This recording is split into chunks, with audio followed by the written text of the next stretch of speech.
युद्ध Israeli defence system की कड़ी परीक्षा ले रहा है। इजराइल के सबसे बड़ी सुरक्षा ढाल आयरन डोम 24 घंटे एक्टिव होकर इम्तिहान दे रहा है। आयरन डोम से निकलने वाली एक मिसाइलें जो ईरान की मिसाइलों को रोकती हैं, उनकी लागत लाखों में है। हर घंटे करोड़ों रुपए ईरानी मिसाइलों को रोकने में लग रही हैं, लेकिन ईरानी मिसाइलों की वार थम नहीं रही है। लेकिन इस जंग के बीच अब इजराइल के अंदर भी कई सवाल खड़े हो रहे हैं। क्या नेतन्याहू ने ईरान को सीधे चुनौती देकर एक ऐसा मोर्चा खोल दिया है जिसे संभालना अब मुश्किल होता जा रहा है? क्योंकि पहले इजराइल का सामना हमास या हिजबुल्लाह जैसे प्रॉक्सी से होता था, लेकिन अब पहली बार ईरान सीधे मिसाइल और ड्रोन से हमला कर रहा है। और यही वजह है कि इस जंग की कीमत इजराइल के शहरों और अर्थव्यवस्था दोनों को चुकानी पड़ रही है। Trump and Netanyahu's obvious attempts to push regime change are unacceptable, and it's ultimately the Iranian people and people across the Middle East, normal people, who are going to suffer the most in this war. तेल अवीव और West Bank में रात भर फिर एक बार air red siren गूंज उठे। Iran की तरफ से दागी गई नई मिसाइलों की खेप को इजराइल ने एयर डिफेंस सिस्टम के जरिए इंटरसेप्ट किया, जिससे आसमान में कई धमाके सुनाई दिए। इस जंग ने इजराइल की सबसे बड़ी सुरक्षा ढाल आयरन डोम की भी परीक्षा ले ली है। मिसाइल और ड्रोन की बड़ी संख्या इस सिस्टम पर भी भारी दबाव डाल रही है।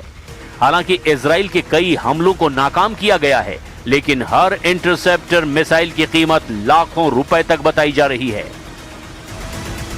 उधर आसमानी जंग लड़ने वाले ट्रंप ने ऐलान तो कर दिया कि वो जरूरत पड़ने पर ग्राउंड पर अपने सैनिकों को उतारेंगे, लेकिन अभी तक अमेरिका और इजराइल हवाई हमलों से ही बाहर नहीं निकल पाए हैं। You sending ground troops. How are you thinking about that? I don't even want to talk about it now. I mean, that's. I don't think it's an appropriate question. You know, I'm not going to answer it. Could there be? Possibly, for very good reason. Have to be very good reason. And I would say if we ever did that, they would be so decimated that they wouldn't be able to fight at the ground level. Iran के पास middle east का सबसे बड़ा ballistic missile programme माना जाता है। सिर्फ missile ही नहीं, Iran ने पिछले कुछ सालों में ड्रोन टेक्नोलॉजी को भी बहुत ज्यादा अपग्रेड किया, विकसित किया है। अगर ये जंग लंबी खींची तो ईरान मिसाइल और ड्रोन की बड़ी संख्या से इजराइल के एयर डिफेंस सिस्टम पर और दबाव बना सकता है। माना जाता है कि ईरान के पास 3000 से ज्यादा बैलिस्टिक मिसाइल हैं। इनकी रेंज 2000 किलोमीटर तक है। शाहिद और मोहाजिर जैसे ड्रोन लंबी दूरी तक उड़ान भर सकते हैं और विस्फोटक लेकर सीधे टारगेट पर हमला करने में सक्षम हैं। इन्हीं ड्रोन का इस्तेमाल रूस ने यूक्रेन के खिलाफ किया है। यानी ईरान की मिसाइलें सिर्फ इजराइल ही नहीं, बल्कि पूरे मिडिल ईस्ट के कई देशों तक पहुंच सकती है। एक पल को तेल अवीव की सड़कों पर जिंदगी फिर पटरी पर लौटती दिखाई देती है, लेकिन अब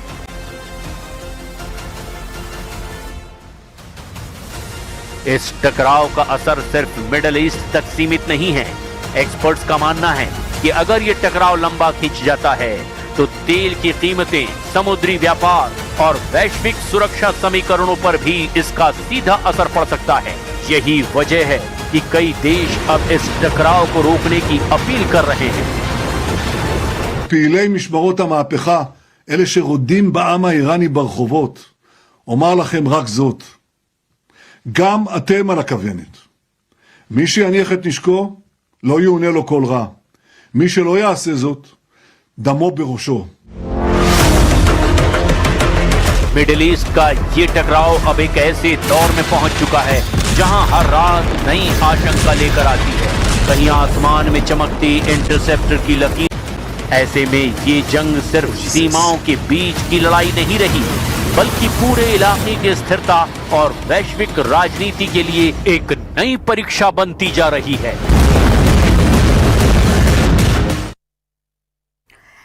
ईरान में नए सुप्रीम लीडर को चुन लिया गया है, लेकिन इसके बाद ट्रंप ने फिर बड़ा बयान दिया है।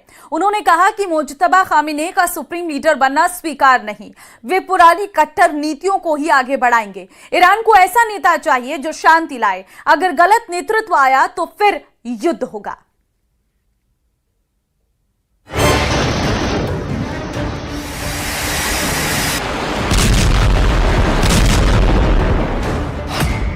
ट्रंप को नामंजूर ईरान के नए सुप्रीम लीडर।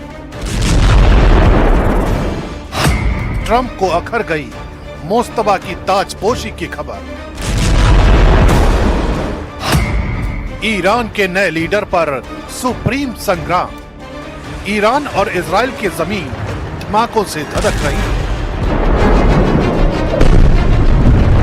इस कोहराम के बीच अमेरिका के राष्ट्रपति डोनाल्ड ट्रंप की नाराजगी पश्चिम एशिया में नई मुसीबत ला सकती है। अमेरिकी राष्ट्रपति डोनाल्ड ट्रंप के बयान के मुताबिक खामेनेई की विरासत के अगले वारिस मुस्तफा उन्हें नामंजूर है। मुस्तफा खामेनेई का सुप्रीम लीडर बनना स्वीकार नहीं है, वे पुरानी कट्टर नीतियों को ही आगे बढ़ाएंगे। ईरान को ऐसा नेता चाहिए जो शांति लाए, अगर गलत नेतृत्व आया तो फिर युद्ध होगा। ईरान के नेतृत्व पर दुनिया की सुरक्षा निर्भर है। यानी ट्रंप चाहते हैं कि ईरान पर शासन करने वाला उनकी पसंद का हो। दरअसल ईरान की राजनीति में सुप्रीम लीडर का पद सबसे शक्तिशाली माना जाता है। इस पद पर लंबे समय तक अली खामेनेई रहे। 28 फरवरी को एयर स्ट्राइक में उनकी हत्या के बाद उनके उत्तराधिकार को लेकर चर्चा तेज हुई। नाम आया उनके बेटे मुस्तफा खामेनेई का। इसी बीच अमेरिका के राष्ट्रपति डोनाल्ड ट्रंप ने कहा, ईरान के अगले सुप्रीम लीडर के चयन में अमेरिका की राय होनी चाहिए। ट्रंप का कहना है कि अगर ईरान में ऐसा नेता चुना जाता है जो पुरानी नीतियों को जारी रखेगा तो क्षेत्र में तनाव बना रहेगा। लेकिन एक्सपर्ट मानते हैं कि सुप्रीम लीडर का पद इतना शक्तिशाली है कि उसका फैसला पूरी तरह ईरान की आंतरिक व्यवस्था के तहत होता है। यही वजह है कि ट्रंप का बयान तेहरान में सीधी दखलंदाजी के तौर पर देखा जा रहा है। अब समझते हैं ईरान में सुप्रीम लीडर को चुने जाने की पूरी कहानी को। ईरान में सुप्रीम लीडर सबसे ऊपर होते हैं, उनके हाथ में अंतिम अधिकार होता है। सुप्रीम लीडर ही न्यायपालिका के प्रमुख यानी हेड ऑफ जुडिशरी की नियुक्ति करते हैं। यही न्यायपालिका प्रमुख आगे गार्डियन काउंसिल के कई सदस्यों की नियुक्ति में भूमिका निभाता है। गार्डियन काउंसिल चुनावी उम्मीदवारों की जांच करती है और संसद के अलावा राष्ट्रपति चुनाव की वैधता तय करती है। इसके साथ ही असेंबली ऑफ एक्सपर्ट नाम की संस्था होती है, जिसके 88 सदस्य चुने जाते हैं और वही सुप्रीम लीडर का चुनाव करते हैं। यानी राष्ट्रपति और संसद चुनी हुई संस्थाएं हैं, लेकिन सत्ता का अंतिम नियंत्रण सुप्रीम लीडर के पास ही रहता है। ईरान में सुप्रीम लीडर की ताकत यही खत्म नहीं होती। संविधान के मुताबिक यही पद देश की सेना और रणनीतिक संस्थाओं का सर्वोच्च कमांडर होता है। यानी IRGC समेत सैन्य बल सीधे सुप्रीम लीडर के अधीन रहते हैं। रक्षा नीति, परमाणु कार्यक्रम और विदेश नीति की अंतिम दिशा भी वही तय करता है। सुप्रीम लीडर ही युद्ध या शांति से जुड़े फैसलों को मंजूरी देता है और जरूरत पड़ने पर जनमत संग्रह कराने का अधिकार रखता है। इतना ही नहीं, अगर राष्ट्रपति देश के हितों के खिलाफ काम करता हुआ माना जाए तो उसे पद से हटाने की प्रक्रिया भी सुप्रीम लीडर की मंजूरी से ही आगे बढ़ती है। यानी तेहरान की असली सत्ता का केंद्र यही पद माना जाता है। इसलिए जब डोनाल्ड ट्रंप ईरान के नए सुप्रीम लीडर पर सवाल उठाते हैं तो ये मामला सिर्फ बयानबाजी का नहीं रहता, ये सीधे ईरान की सत्ता, संप्रभुता और पश्चिम एशिया की आने वाली राजनीति से जुड़ा बड़ा टकराव बन जाता है।